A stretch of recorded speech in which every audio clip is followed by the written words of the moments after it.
Let's solve this system. The first equation is x minus 11y plus 4z equals to 3. The second equation is 5x minus 3y plus 2z equals to 3. I would like to use the elimination method. The first thing that I do is I always want to get rid of the x first. So this is x, this is a 5x. So as long as I multiply both sides by 5, so that gives me a negative 5x. I don't care about the rest of the term, so that gives me a negative 5x. So once I take this negative 5x, I add to the second equation, I can cancel x immediately. But before I do that, you might say, okay, look at the z. So this is a 4z, this is a 2z. If you multiply both sides by 2 on equation 2, then that gives you a 4z. Then 4z minus 4z, the z will be cancelled. Is that work? The answer is yes. So for the system of equation, there is always more than one way to do it. So there is no cookbook recipe. If you will see a system of linear equation on the exam, you have to prepare for it, like solve like 10 or 15 problems from the book, get enough experience, because on the test you have a very limited amount of time, right? So unpredictable, there is always more than one way to do it. Okay, so when I show my work, I will do this. So I will take negative 5 times equation 1, both sides, and then add that to equation 2. So negative 5 times x is negative 5x. Negative 5 times 11 minus 11, that is a plus 55y. Negative 5 times 4 is negative 20.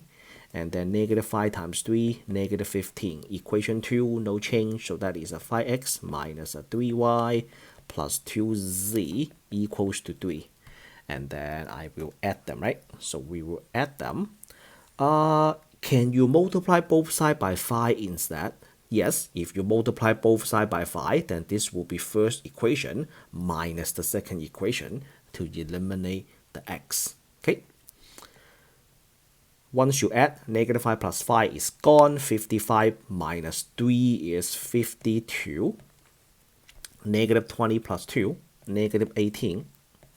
And then negative 15 plus 3 is negative 12. So we have one equation, two unknowns. We can solve that right now. So I will just pick two more equations, try to get rid of the x. This time I am looking at equation 1 and equation 3. This is a x, this is a 2x. So I would like to multiply negative 2 on both sides, equation 1, and then I will add that to equation 3. So for equation 1, you take negative 2, multiply each coefficient, and then on the other side, you take negative 2, multiply the constant. Negative 2 times 1, and then negative 2 times minus 11 plus 22, negative 2 times positive 4, negative 8, and then negative 2 times positive 3 is negative 6. Equation 3, you have 2x plus 4y minus z equals to 7. And then you add that to equation 3. So negative 2 plus 2, gone. 22 plus 4. And then negative 8 plus negative 1. Negative 8 minus 1 is negative 9.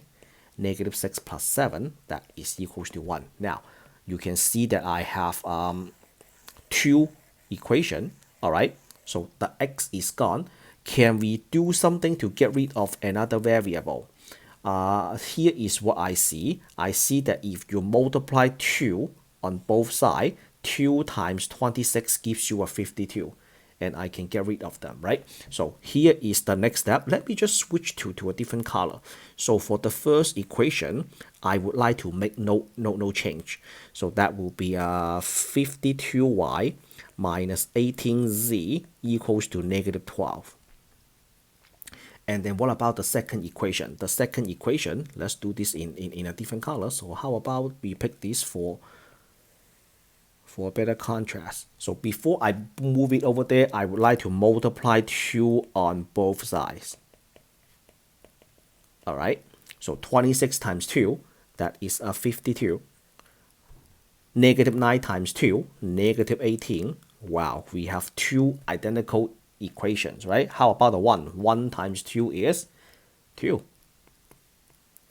So once you subtract them, what happened? 52 minus 52 is gone. Negative 18 minus itself is gone. So on the left-hand side, I have a 0. All the variables are gone. How about the constant? Negative 12 minus 2 is negative 14. The next question is 0 equals to negative 14? The answer is clearly a no, right? So this is false. So what happened when you see this case? You have a constant not equal to another constant. So that means this system has no solution. So this system has no solutions. Another way to say this is an inconsistent system.